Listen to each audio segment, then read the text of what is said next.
Військові пахали за всю країну. Коли депутати в спеціальному вагоні, щоб їх не бачили, не побили. Ти би готовий був зараз зайти в Раду, враховуючи імпотентність Верховної Ради? Навіть в такій Верховній Раді можна робити якісь класні речі. Від агітаційних брошур до партії Олега Ляшка. А він сказав, що я 30-й на з'їзді. Я такий, 30-й прихильник, чому відмовлятися? Ти молодий, красивий хлопець. Ти не боявся йти до нього в партію. Та ви що?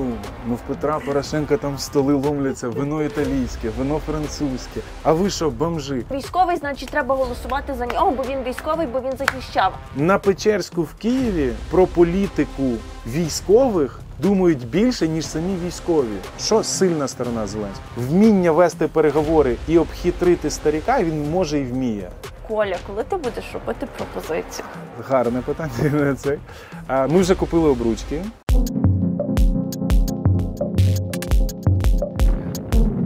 Представлю я наш літній сезон у ліжку. Це ж прекрасно. У гостях. Надо ребрендінг. Ребрендинг? У ліжку на терасі. Зараз. Що там? Друзі, пишіть в коментарях. У ліжку, на терасі. Чи варто перейменовувати канал? Чи ви хочете зберегти декілька форматів? Наприклад, частина гостей будуть у нас у ліжку, частина на терасі, а частина ще там, де ви запропонуєте. Чекаю ваших коментарів. Я завжди відписую вам, ви знаєте. Тому, будь ласка, зворотній зв'язок від вас. Лайк, дзвіночок. Обов'язково. 100%. І коментар. І коментар. підписка. Я всіх закликаю підписатися на канал на балконі. Я підтримую цей варіант. І дійсно це круті розмови, і ти молодець, що ти це робиш. Коля, я тебе представляти не знаю, чи варто. От розумієш, що тебе всі знають. Тебе аудиторія Ютубу. Я зазвичай так роблю з людьми, яких забуваю, як звати. Я кажу, цю людину я точно представляти не буду, ви всі її знаєте. Тут зараз такий підпис. Микола Давидюк.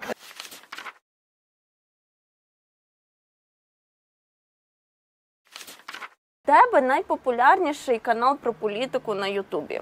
Ти ж свій канал, по суті, під час війни запустив такий популярний канал про політику. Кажуть, як війна, нема політики. Все почалося з того, що мене почали чомусь блокувати на марафоні. І я, людина, яка знає всі ці канали по 10 років. Я кажу, чому ви так? Ти тут критикував кражу того, це ж не можна. Я кажу, так як, це ж навпаки, ми сильніші будемо, якщо ми... І вони такі, та ні, туди не лізьте, свята святих. Я такий, окей, І мені всі кажуть, веди YouTube. Це достатньо складно переорієнтуватися, бо я політолог, а політологи це такі телевізійні тварини більш в наших широтах. І воно трошки, тяжко йшло зрозуміти, що, чого. І плюс теж, коли ти проводиш ефір у умовному марафоні чи на якомусь національному каналі, це тобі 10 людей дзвонить і такі, вау, клас, супер. А тут ти такий, ти розумієш це зараз. Ти зараз це проходиш. Такий плюс один підписник і такий, я вас люблю, дякую, що ви зі мною, нас вже 3. І це ось так крок за кроком, але за що я полюбив YouTube, це дійсно крута платформа, це така субкультура. Тут дуже добрі люди. Була така історія, що я попросив на збір своїх друзів, я кажу, скиньте їм, будь ласка, на щось збираю. Я ж не пам'ятаю, що. І за годину впало 100 тисяч гривень. Я такий, так, стоп, що це за історія? Це було 100 тисяч людей, і, походу, всі дали по гривні. Я такий, вау, це круто. І мені друзі мої кажуть, і всі підписники кажуть, зроби збір. Це буде круто, І я боявся, такий, збори роблять якісь суперкруті волонтери, я просто роблю якусь свою роботу, допомагаю. Сам доначе. І тут такі, давайте. За рік вийшло більше 20 мільйонів, 22, і воно це. І я такий думаю, це є капіталізація Ютубу. Тобто він збирає гроші для фронту, і причому дуже швидко. І ми знаємо, що якщо ми запускаємо збір, то десь тиждень цей мільйон падає. І ми дуже вдячні, ми знімаємо відео, ми відчитуємось. У тебе дуже відповідальна аудиторія. Ти тільки що признався і в коханні, я теж признаюся. Ми вас дуже любимо. Підписуйтесь. Ти любиш людей. Але це ком'юніті, це така тусовочка. Любиш ком'юніті Ютубу, як ти любиш Ютуб, але в тебе є ще одна велика любов. Мені здається, вона перевершує усю. 100%. Це політика. З дитинства. Тоді є ще одна Люба. Ну, добре, ми ж про пріоритети поговоримо. Це головне. Політика. Так. Ти з дитинства, наскільки я знаю, от, закохався в неї. Так, я люблю політику. Розкажи. Коли діти дивились мультики, я дивився, значить, Верховну Раду, і мені подобалось. У мене дідусь дуже політизований був. І він Мене такий так само. сільський інтелігент, він націоналіст, він патріот, і для нього це було дуже... І нас з дитинства завжди привчали до роботи.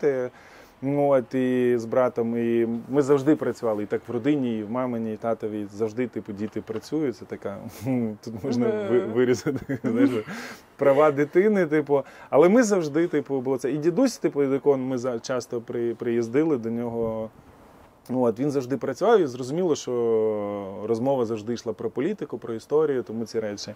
Друге, ну, типу, боротьба в 90-х там з бабусею однією, чи з бабусею там в одному селі, чи в другому, боротьба мультики чи політика, да, вона ж завжди перемагала в сторону політики через те, що, ну, старші визначали УТ-1 чи УТ-2, Ага. да?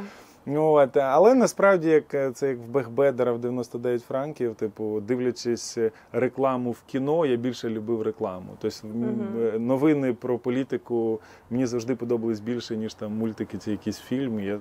Мені це завжди подобалось. Тобто я з цим ок. І я завжди, моя там перша робота, коли переїхав в Київ, типу, вона була там якісь політичні партії, там розносчик макулатури. Ти приїжджаєш до Києва і поступаєш не на політологію. Чому?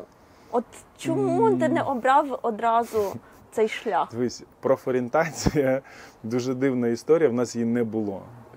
Я знав, що щоб стати політиком, це якщо запитати в когось на вулиці, то кажуть, ну там треба бути вчителем історії, тому що більшість замполітів, які були вони були істориками і вчили історію партії. Але ти й не на історичний теж не поступив? Я не хотів. Ну, в мене є якась така частина космополітизму, мені цікаво і подорожувати, і там умовно мати різну комунікацію з різними людьми. Ну і зараз я ж теж багато спілкуюся з політиками з різних країн, типу з журналістами з різних країн. Тобто я не закриваюсь там в собі чи там в рамках. На міжнародні відносини теж не поступив? Я хотів, але Луцький університет, він якийсь такий дуже був агресивно налаштований до сільських абітурієнтів, і воно не зовсім.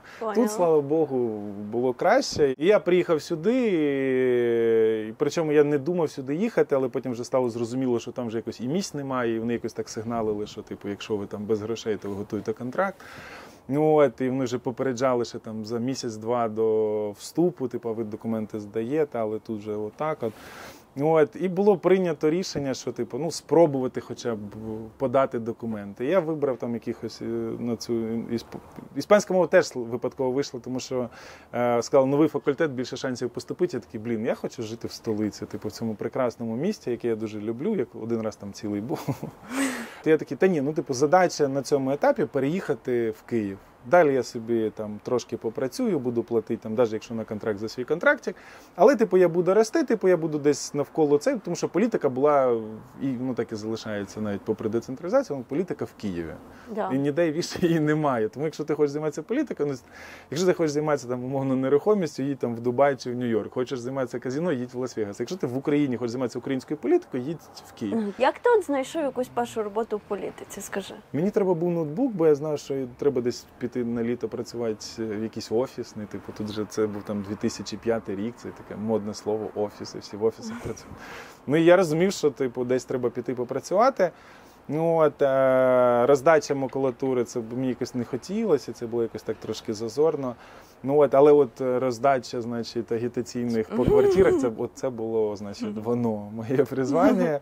І я, ну, хтось з друзів там в гуртожитку, типу, з цих філологів, мені каже, ой, там є якась партія, типу, Гайдай її вів. Сергій Гайдай? Так, Боже, Сергій. наш гість, мій гість у ліжку, друзі. Інсайдери кажуть, що сам Зеленський хоче завершити свою каденцію саме перемогою над Росією, але далі піти з поста президента залишаючись в історії. Сергій вів цю штуку. Ну, типу, я ще з Сергієм я не був так високо. Типу, в мене був там якийсь рівень, типу, там 3 будинки, значить, у Шенківському районі. Ну, і я роздавав ці бумажки. Ну, я роздавав їх якраз, в мене не було там прям такого залученості. Я роздав рівно до ноутбука, і я знав, що моя задача літом працювати в офісі, а не там по морозу топтати. Але мені сподобалося. Я тоді вже таки так. Політика – це хорошо, але треба рости кожні там вибори, ну, щоб ти там набирав якісь ці. Ну, от, і я так і робив. Типу, здобував досвіди, працюючи в різних таких Скажи, будь ласка, виборчих як історіях. від агітаційних брошур до партії Олега Ляшка? Мені було цікаво бути керівником якогось напрямку великої національної кампанії, мені доручили інтернет.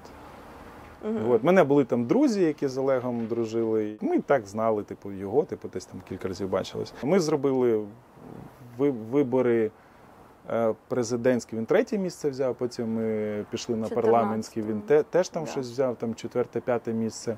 Але дивись, ти ж працював з Ляшком не тільки як політтехнологом, а ти ж йшов від нього у Верховну Раду. Це ж така історія, коли ти щось робиш, тобі кажуть, ну ви ж відповідаєте за результат. Ну відповідаємо. Так, а чого ви там не в списку? Ну в списку, типу. Ну, типу, це не було якась історія. Знову ж, я там був в 30-й. Причому там була ще теж такий трюк, Олег професійний в цьому плані.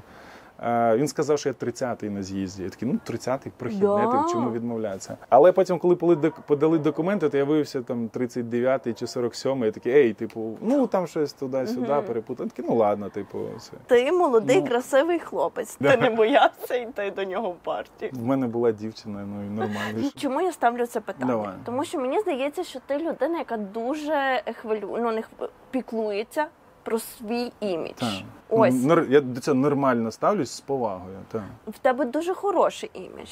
Максимально Дай Боже, хороший, дай Боже. з багатьох, знаєш, людей, які в політиці. Що рамка оцінки мала бути мною сприйнята не так? Тобі не було, ти не бачив репутаційних ризиків в цьому? Так всі партії мають репутаційні ризики. Ти обрав Ляшка чого? Я ріс як політтехнолог. По-друге, це було прикольно. Типу, Олег, дивись, я так само з Саакашвілі працював. Да? У нас були там моменти співпраці. У мене були інші українські політики, де ми були співпраця. Так Міші там приписують стільки такого всього, репутаційно не страшно. Є політики, от і в Ляшка, і в Саакашвілі, там, і в багатьох інших, в них багато є моментів, де вони дійсно віддаються цій політичній хвилі. Ми коли прийшли до Олега, в нього був 1%, і в них навіть не було бюджету. Це вже потім там шукав різні історії. Але ми вивели на 3-е місце. І я розумію, як зробити так, щоб політик з 1% став на 3-е місце. Це круто. І коли приїжджає Катя Осадча знімати штаби, то мій помічник побіг в магазин купляти там вино, коньяк і колбасу. Вона каже, та ви що?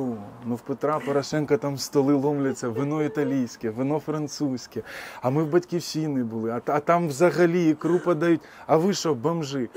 Оце був стартапчик. Тобто, дивись, мені не важливо, я нормально ставлюсь до багатьох людей, типу, я нормально зріс, типу, я не хочу там нічого проти нього, він мене взяв там умовно студента і каже, окей, можна це і не лізь не разу. Але я тебе запитую зараз не про політтехнологічну історію. Тут можна працювати, і, звісно, всі політтехнологи працюють широким колом клієнтів. Питання інакше про те, що ти йшов там не тільки як політтехнолог, а вже входив у політику як політик, в публічній політиці. Ти хочеш сказати, 47-е місце – це участь в політиці? Дивись, ти ж сам сказав, що тобі пропонували 30-те, і було дуже ймовірно, що ти міг зайти, стати народним депутатом. Розумієш? Я тебе більше про цю складову питаю. Наскільки для тебе важливо в публічній політиці... Дивись, якщо не купувати лотерейний квиток, то, в принципі, по фіналу життя ти ніколи в ньому не виграєш. Це перше. Друге, знову ж, якби я прийшов тоді, я не вважаю, що це був би втрачений мандат. Тобто сказати, що я там дуже стадна людина, якщо всі йдуть топитися, я йду з ними – ні. Чи мав би я робити все те, що там робили якісь інші люди? Ні. Знову ж таки, я працював в штабі, я прийшов, коли був 1%, і якщо мені дали там умовне 30-те, яке теоретично прохідне, чому я повинен прям за це щось там платити голосуванням? Тобто я працював, я зробив результат, чому ні? Потім ти йдеш в «Голос». Да. Абсолютно кардинально різні. Тебе потім пройшло 5 років. Зараз я говорю не про політтехнологічну історію, а про те, як ти хотів стати частиною політики і як ти до неї йшов. Дивись, я не дуже впевнений, що я що я сприймав, наприклад, входження там тоді в список перший раз як політичний крок.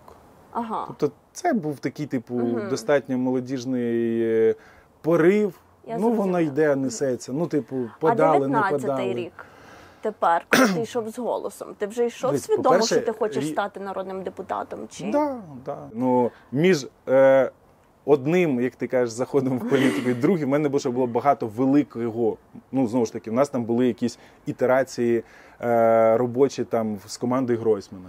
Дуже крута команда. І він сам крутий, і цей з Саакашвілі, з багатьма іншими політиками. Тому, знаєш, я ж теж не розцінюю, що, знаєш, в мене в житті було це. Далі, типу, в мене було 2 написаних книжки. Типу, в мене було купа ефірів. Ми багато, наприклад, місцеві, ми допомагали багатьом класним молодим кандидатам безкоштовно, наприклад, допомога, типу, коли це. Тобто, досвідів було багато. Тому різниця в тому, що, знаєш, що, типу, ти тут там постояв в черзі, там постояв в черзі. Ні, типу, я ріс, розвивався, типу, сказати, що я жалію, що я десь в якийсь із цих разів не прийшов, ні, типу. Ну, от досвіду в тебе дуже багато було. Вже майже 20 років досвіду навколо політичної, політичної. Різного рівня, так. Да.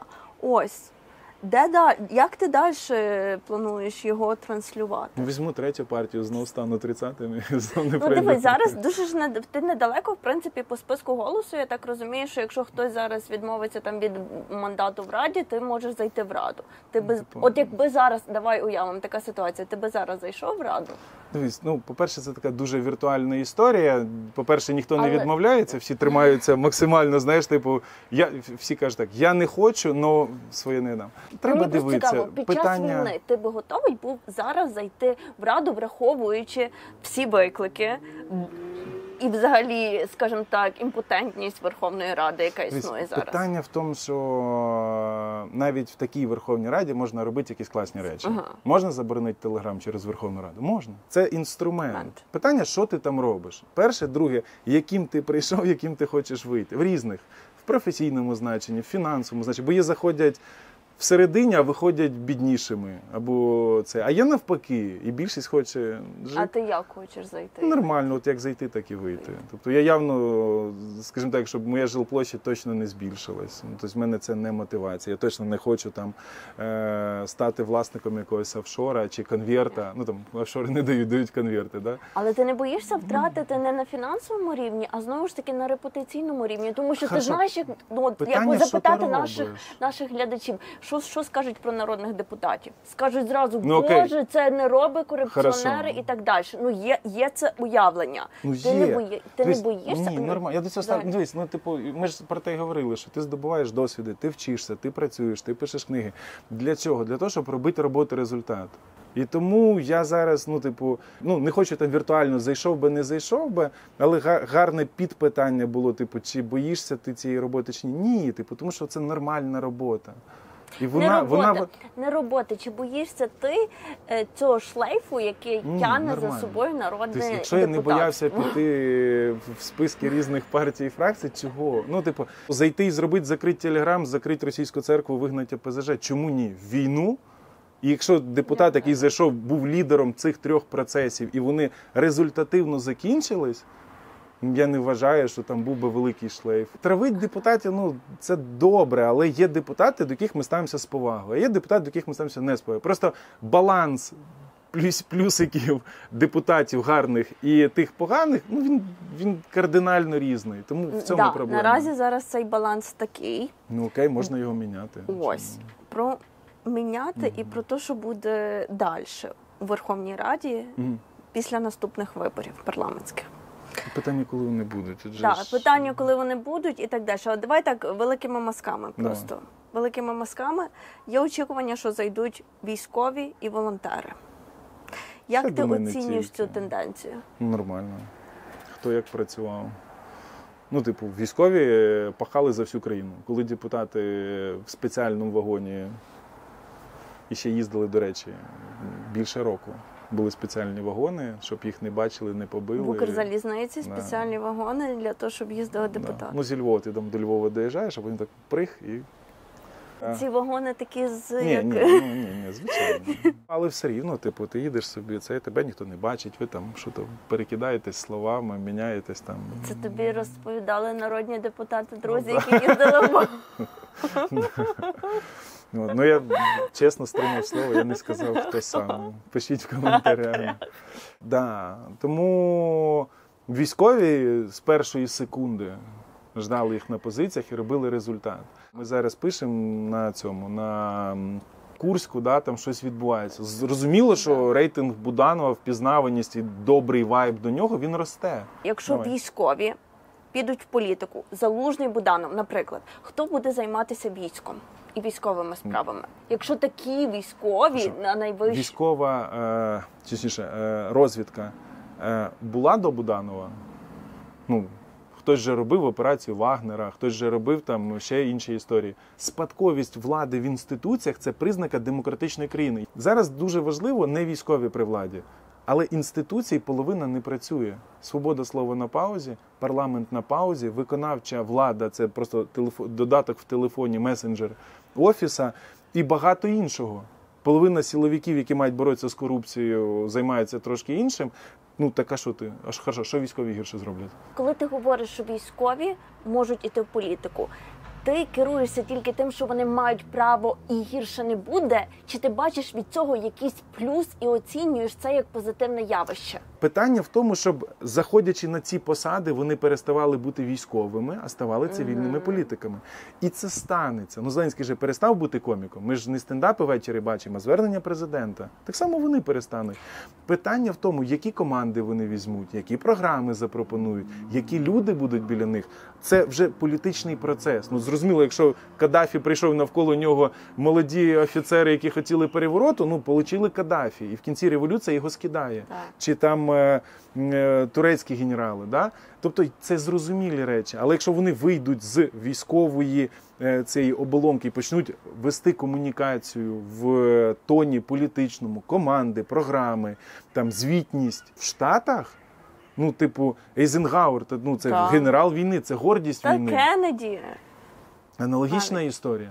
І знову ж таки, вони йшли в армію, щоб що? Щоб довести, що вони гідні, що вони патріоти. що вони потужні. Ми так їх і розглядаємо, але чи за цим супер. ми не будемо в розових окулярах Не буду. сидіти Ну, дивись, і розумієш, сказати, вже військовий, він апріорі молодець, він Хорошо. апріорі буде робити правильні речі. Ні, якщо людину будуть ловити на чомусь, десь я не хочу ідеалізувати. Ми теж далеко. Ну, от мене лякає те, що ми можемо так ідеалізувати. Що ми просто побачимо військовий, значить треба голосувати за нього, бо він військовий, бо він захищав. А там може бути зовсім інша історія. Дивись, чи є закоханість населення? Та є.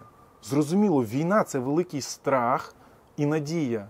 І коли хтось каже, да я тут вам цей страх обріжу, я вам подарю надію, йдемо вперед. Ну, логічно, а Кеннеді не так прийшов? Кого ти бачиш з військових у політиці? Як Ну, давай навіть тих, кого про ми говорили. Залужний, Буданов?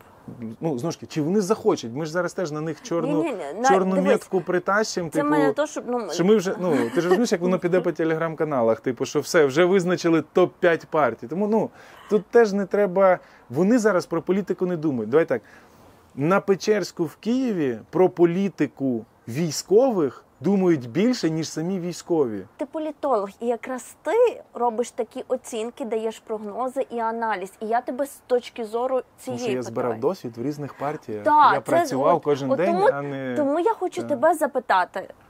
Розумієш, не їх або не на Банковій, а тебе як людину, яка розуміє, оцінює і бачить це стратегічно. Хто? Дивись, зараз це питання не стоїть. Дивись, знаєш, коли стіл перевернеться? Коли війна зупиниться? По-перше, прийдуть чеки багатьом політикам від людей, які зараз мовчать. Насправді, українське суспільство себе показало... От я не люблю ідеалізацію перед виборами, що народ це найкраще визначить. Да? Народ голосує як хоче. Це право. Але ось в війну дуже великий такий... крок мудрості був від населення. Люди мобілізувалися. От всі історичні помилки зійшлися і кажуть, стоп, там 18-й, Хмельницький, Мазепа, ми були роз'єднані. Да. Все, ми...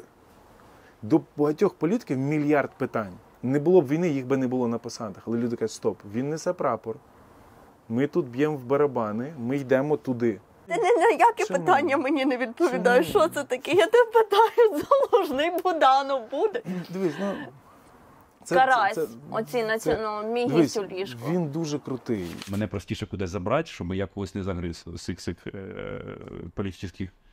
політехнологів. Але ж йдеться про те, що нам треба робити державні зміни, і треба, щоб ті люди, яких ми заведемо, вони мали великий вплив. Тобто менше 30 депутатів для Верховної Ради – це ніщо. Всі, кого ти перечислив, це дуже круті люди в сьогоднішній день на своїх посадах, на своїх участках, де вони відповідають. Це суперпатріоти і професіонали. Але зараз роздавати їм від політолога мітки, типу там рейтинги, воно буде викривлено. Я не впевнений, що ось цим рейтингом ми їм зробимо краще. Тому що це ж теж дивляться інші політики, які заздрі. Бо політик сидить зранку, прийшов на роботу, подивився рейтинги, дав 3 ефіра і думає, що робити після обіду. Да? Пообідавши смачно, а військового такого графіку немає. Він паше там і робить результат. Добре, не про військового. Мене цікавить дуже Притула. Він ще до війни вже створював свою політичну партію і мав великі амбіції. Чи можуть бути в нього політичні амбіції? Можуть. А що тут поганого? Це звісно, що в нього є. Ні, які в нього шанси політичні? Я думаю, не гірші, ніж були в «Самопомочі» чи в «Голосу», зайти рівно в ту саму нішу.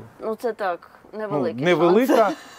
Чому це невелика? Зараз невелика. Це західні партії. Західні, але це не на рівні Притула наступний, я не знаю, там прем'єр-міністр чи президент. Ні, я не знаю, ким він хоче бути. Якщо заходити в партію, у нього електоральне поле, зрозуміло, він правий, він патріотичний, він проукраїнський, він проєвропейський, пронатівський. Він як політик зрозумілий. Від волонтерів буде Притула. Ні, чого? Займає цю категорію. Чи Тарас Чмут, чи разом. Мені здається, от мене це таке спостереження, що Притула це законодавча влада і виборна посада, типу там лідер фракції, там лідер парламенту. Можливо, він захоче ще там президент. Я не знаю, я не питаю нього. А Тарас, мені здається, він дуже дуже схожий типу в виконавчу владу. І вони різниця то, як фонди працюють, проекції. Тобто Тарас для мене такий ідеальний типу міністр оборони в здоровій країні, в здоровій людині, який типу робить класні речі. Тобі не холодно? Ідеально. Мені холодно. Тому ми бачимо фонди, звичайних хлопців, яких ти там можеш зустріти на вулиці. І вони роблять класні речі. Зараз вам зроблю таку хвилинку рекламної паузи. Друзі, я тут гріюся. Я тут гріюся пледом від українського бренду Lotus Home. Рекомендую, залишу вам в описі під цим відео. Продовжуємо. Гостям подарунки від Лотоса будуть. Lotus Home. Ти вже пробиваєш. За промокодом у ліжку ви можете отримати знижку 20% на будь-який товар. За промокодом на балконі 32, і це тільки початок. А берете 2, то 40 на другому. Ми з тобою вже проговорили про потенційних наступних кандидатів на виборах. Питання. Зараз є очікування, що осінь, переговори, весна приходить, будуть вибори. І як ти оцінюєш цей сценарій? Може бути, може не бути. Я не бачу мотивації Росії зараз щось з нами. Росія то за добре, будуть переговори, але вони на жовтень відверто готують великий контрнаступ. Чи будемо ми чимось це збивати, перебивати? Курс показав, що да. Якщо Штати, Китай натиснуть на Росію і вона почне робити якісь дії, знову ж таки, які дії, який договір? Теж там із тих же пліток, з того ж самого чайника, чай розлитий в різних цих, є ж історія, що це буде просто ceasefire, перемир'я. Якесь там припинення вогню, щоб потім щось підписати через півроку, а там провести вибори і провести цей. Якщо навіть перемир'я буде, то все рівно зараз треба піднімати питання, що більше зброї, сильніша позиція. Там не то, що F-16, а F-35 давайте ракети, щоб бити там до Сибірі. От тоді воно чи може цей сценарій? Може. 2 місяці назад цей сценарій був 0, зараз він там має 50%. Але підготовка до виборів вже давно йде. Ще з минулого літа. Ось 3 підготовки було до виборів. Зараз, в 23-му листопад і квітень 22-го. До тебе вже звертаються за консультаціями? Дивись, ми зараз зовсім іншим націлені. Звертаються постійно. З якими питаннями звертаються? Як залишитися в Верховній Раді ще на термін, нічого не робити. Різні історії. Є там якісь люди, які хочуть з бізнесу запригнути, є якісь люди, які хочуть там поправити якісь. Ну, ми зараз іншим зайняті. Нам, типу, це не так цікаво. Ну, мені і- цікавий запит. Я не кажу, що ви Да, відповідаєте на звертаються. нього, Ні, але який запит? Відповідаємо, кажемо, донатьте на банку, потім поговоримо.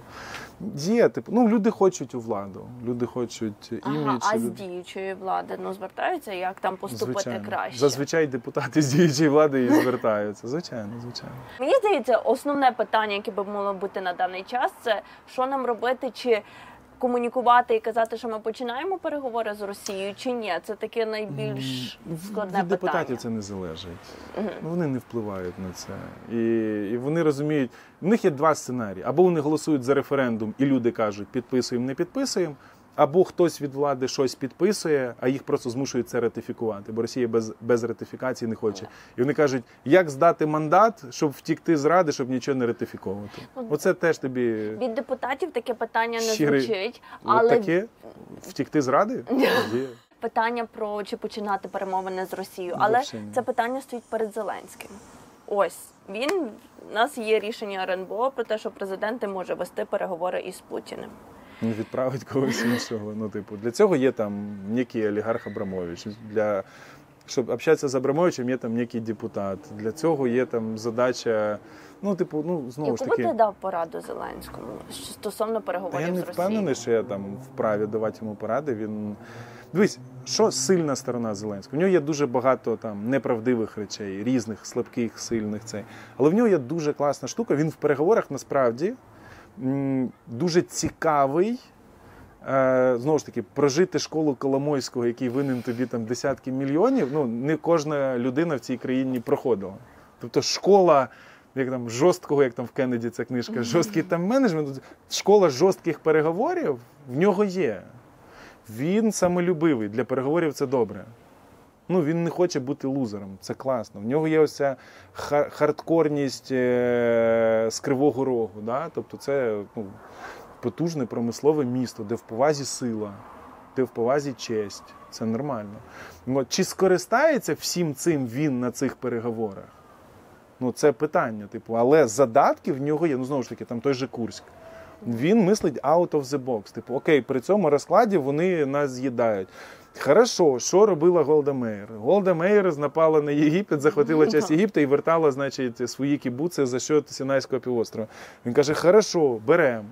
Радники кажуть, ні, та ну це ж буде сложно, там буде пояснити. Ні, давай туди. Пробували раз, два, три, не вийшло. Настояв, пішов. Зараз перерізали тут, там. Газова помпа на Європу наша, частину цієї логістики на Донбас перерізали, рухаємося на атомну станцію. Плюси, плюси.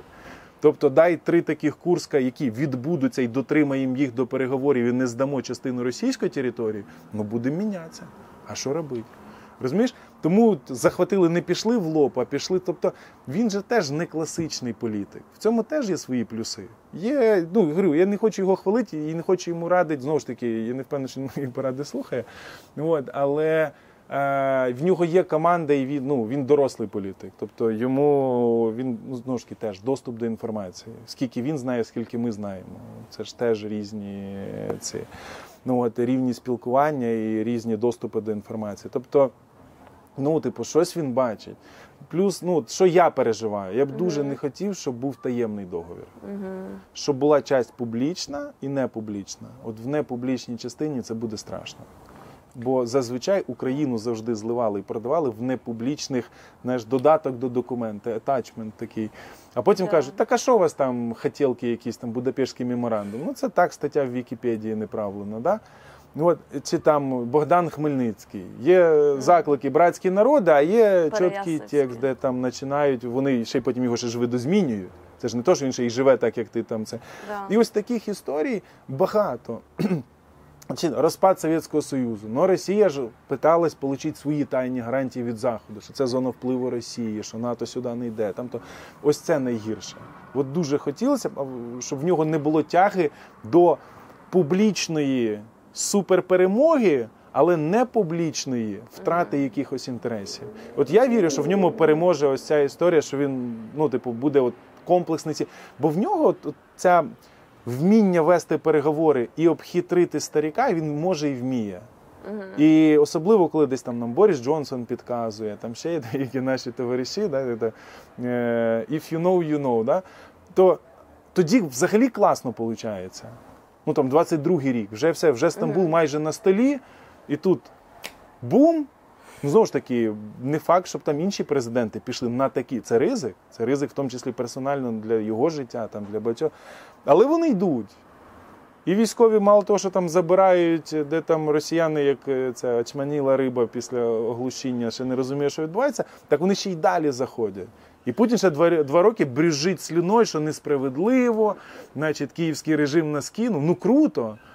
Клаузевіц сказав, любим методом перемагати ворога. От такий метод. Тому він може, питання, чи він скористається всіма своїми цими суперсилами, ну, от, і доведе до кінця. Персонально тепер декілька питань ще до тебе. Бліц. Майже, зараз буде ще бліц, але перед бліцом. Давай. Які твої плани далі? Ти ще раз втретє підеш балотуватися? Ні, втретє точно піду. Питання, коли і чого. Ну, ми ж не можемо зараз сказати, коли. Політтехнологічно, Чого? те, що я хотів Чого? попробувати, політтехнологічно, я попробував. Я був роздатчиком макулатури, я відповідав за національні кампанії, я був політтехнологом великого національного тобто це проєкту. вже все ти зробив? Ідеально. І я зрозумів, все. от як повар на кухні, будь-яку страву, яку мені треба приготувати, я можу. Тому що політик – це професійні історії розуміння. Як писати закон, як проводити виборчу кампанію, як комунікувати з людьми, як виступати на телевізорі. Я в цих речах розібрався. Мені ок. Ти більше себе бачиш у законодавчій чи у виконавчій владі? Так, як ми сьогодні говорили. Законодавчій. Публічна політика більше, так. Тому що відповідальність перед виборцями, комунікація з виборцями. Чому? Дивись, я поки що не впевнений, що одна людина в законодавчій владі зараз може її змінити. В виконавчій владі. Тому що ті потоки, які були на рівні губернаторів і міністрів, вони залишились. Міністр просто або там в долі великого проєкту, або отримує конверт, який просто стікає слюною і дивиться, як великий проєкт там виводить мільярди. От. Я не впевнений, що зараз ти один зайдеш, станеш там міністром, і ти побореш корупцію в віддільно взятому міністерстві. Тоді інші міністерства тобі будуть блокувати. І ти не будеш бумажки отримати, на тебе почне злитися, щось ти почнеш тупити, тормозити, і воно все піде вниз. Тому я не вірю, що це прямо. Але я бачу, що парламент може приймати класні закони, може змінювати, може робити класні речі. Ми почали нашу розмову про любов до Ютубу. Потім я сказала, в тебе є ще така велика любов. Я сказала, до політики, а така ж та друга. Що ти мав на увазі перша? Ну, Совгіль, звичайно. Ви така публічна, прекрасна пара. Ти знаєш, яке питання ходить в кулуарах, скажу, Верховної Дуже Ради багато майже? різних питань ходить. Які? Які? А ну які? Ні, ну це ж типу постійно якісь речі там. Ну, найчастіше питання, Пліткарі коли... розносять. Ні, не пліткарі. Тут такі питання від усіх, я візьму на себе сміливість, поставлю питання від усіх Давай. підписників. Коля, коли ти будеш робити пропозицію? Гарне питання на це. Ми вже купили обручки. Але це фітнес-обручки поки що. З чогось Це треба репетиція, починати. да? Так, 100%. Дивись, ми зараз точно в війні. І то кількість людей, які одружувались і розлучались, які по 2 рази одружувались, вона багата. Ми йдемо цю війну разом, ми дуже кохаємо один одного, ми дуже підтримуємо один одного. І це важкий час, це важке випробування, і в нас була розмова ще до війни, ми знали, що вона буде, і ми питали один одного, де ми хочемо бути, чи ми залишаємося, чи як ми хочемо прожити це. Тому ми вирішили, ми разом хочемо пройти цю війну, і це важливо. Я думаю, що це якраз найбільше свідчення. А наступні обручки, питання часу, звичайно. Ми поки тебе чекали, мене оператор так само вже питає, таке питання поставив. Я вже думаю, тобі поставив. Він каже, скільки дітей хочеш? Я кажу, ти мене чи гостя хотів запитати? Серйозно. А в нас демографічна криза. Тому питання тут треба вже дуже рухатися швиденько з весіллям і з наступними вирішеннями. Ти ж відповідальна людина. Громадянин. Так. Я свою місію цього інтерв'ю виконала. Правда, друзі? Ви погоджуєтесь? Сердечко, ставте сердечко. Пишіть в коментарях, скільки, коли. І тепер бліц. Давай.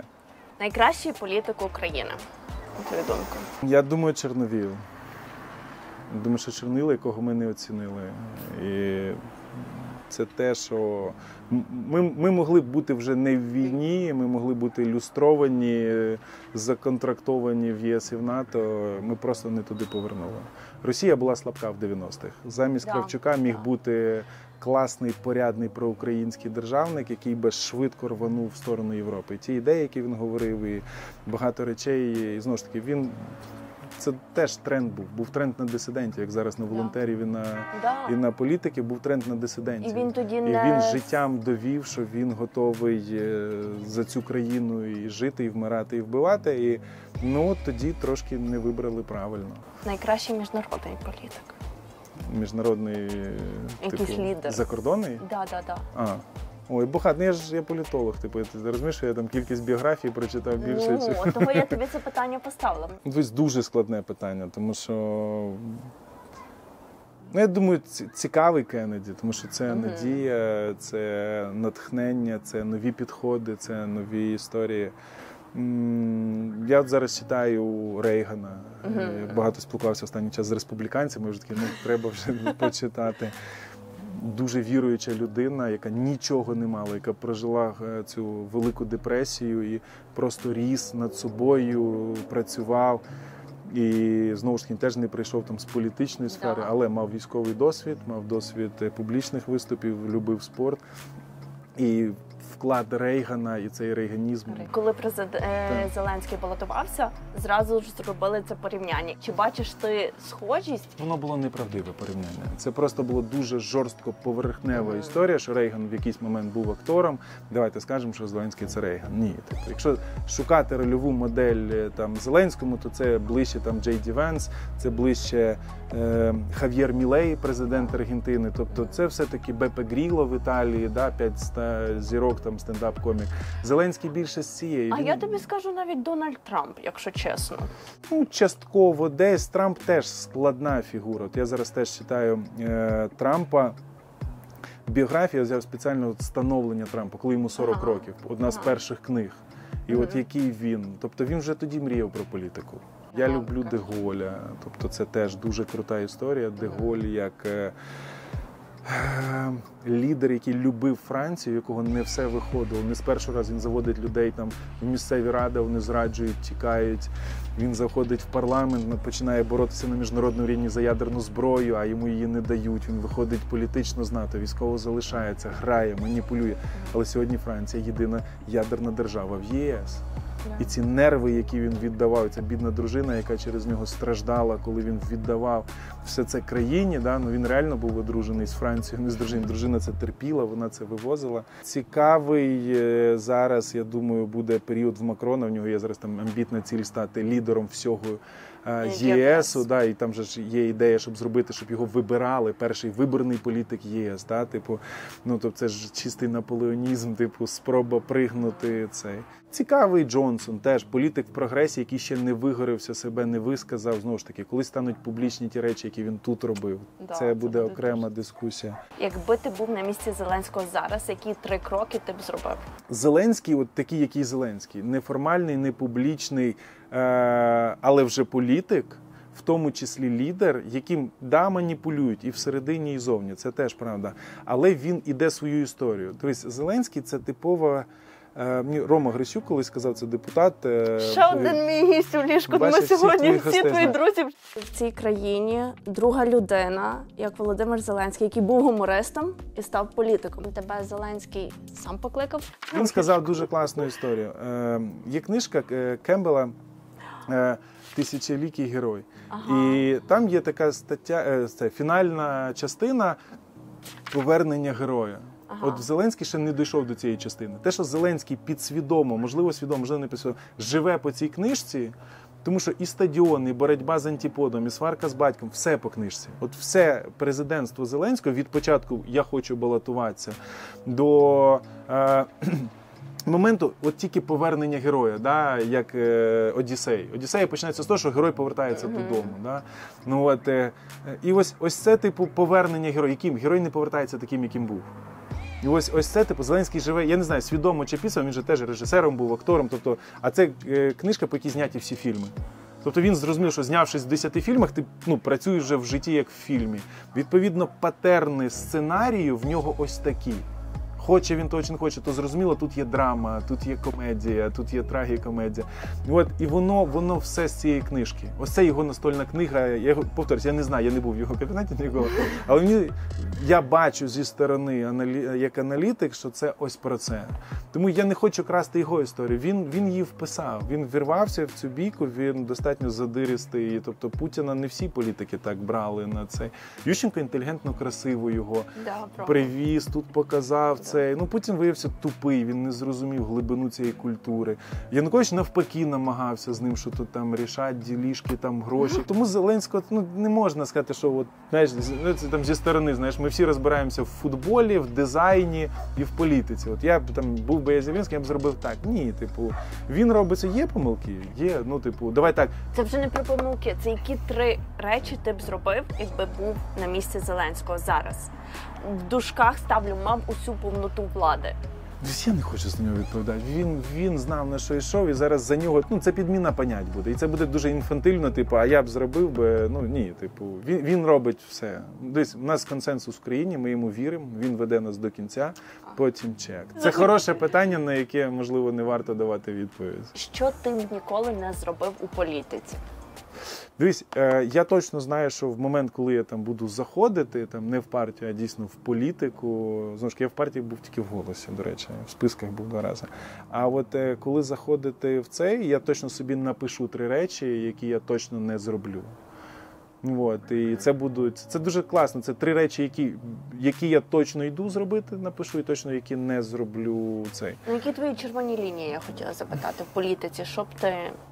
Дивись, мені явно не подобається корупція. Я хочу з чим зайти, хочу з тим самим вийти. В мене є кросівки, в мене є якась футболка, де я хочу з ними зайти і з ними вийти. Тобто в мене немає цілі, це я точно не хочу робити. Я хочу класну історію країни, в якій можна було розказати в інших країнах, всі казали, вони круті.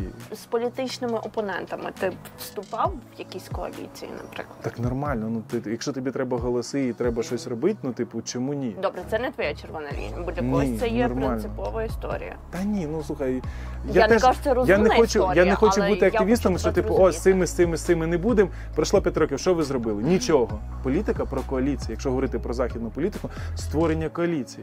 Не всі на Заході, хто в НАТО, всі приємні. Думаєш, Орбана від доброго життя запросили. Але Росії треба перекрити дорогу на Сербію. Відповідно, треба цього негодяя було за вуха затащити. Все. Це рішення. Чи готовий ти зробити якусь жертву заради політики? Наприклад, якогось росіянина знищить. Чому ні? Це не жертва, це... Чому? Це буде жертва київського режиму. Це обов'язок. Дивись, я за те, щоб не робити жертви, тому що, дивись, наприклад, заходячи в «Голос», чи заходячи навіть в Олега партію, чи можна було б десь зайти від когось, теоретично десь можна було б. Чи був би я вище, ніж де я був? Був би. Чи готовий я був на цю жертву? Досвід показав, що ні. Я, заходячи, хотів відповідати тільки собі самому. І тим своїм досвідам і цілям, які я маю. Все, це була моя ціль. Я поставлю так питання тоді. Давай. Розстав пріоритети. Політика, сім'я, кохання, хобі, творчість, така реалізація, гроші. Дивись, мені легко, у мене кохана, з якою ми про політику, напевно, говоримо 99,9%, тому і вона вже є, тому мені вже вибирати тут не треба. Ні, це не так. Що в тебе на першому місці буде, кохання чи політика? Я впевнений, що кохання з політикою можна легко балансувати, і це нормально, і знову ж таки, воно органічно. І навпаки, ти коли в політиці, ти знаєш, що з тобою є людина, яка на твоїй стороні, і ви разом, тому це підсилення. Є один шлюб, який так розпався, мій гість, угадайте хто. Ти, може, вгадаєш через політику. Дивись, я не погоджуюсь, візьми, є сімейство Обам. Да, що погано? 100%. Нормально, нічого не розпалось. Всі живі, здорові. Ні, я вважаю, що тут не треба вибирати. Знову ж таки, ти ходиш на роботу, ти живеш цим життям, тебе підтримують в тому, що ти робиш. Чому ні? Хобі, в мене всі хобі, не зв'язані з політикою, тому тут теж легко. Гроші явно, давай так, політика кохання на першому місці.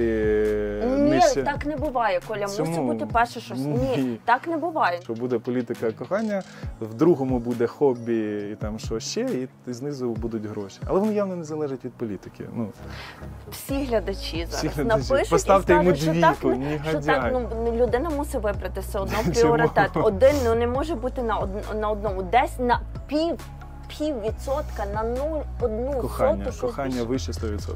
Ну дивись, навіть не мучачи тебе, зрозуміло, що це вище, це святіше, це більше. Якби ти сам собі міг поставити питання, Давай. яке б це було питання? Слухай, я нещодавно зрозумів таку річ, це коли YouTube, мені всі радили, бери інтерв'ю. Я кажу, я не інтерв'юер, я не вмію ставити питання. І я не є та людина, яка, знаєш, допитлива там.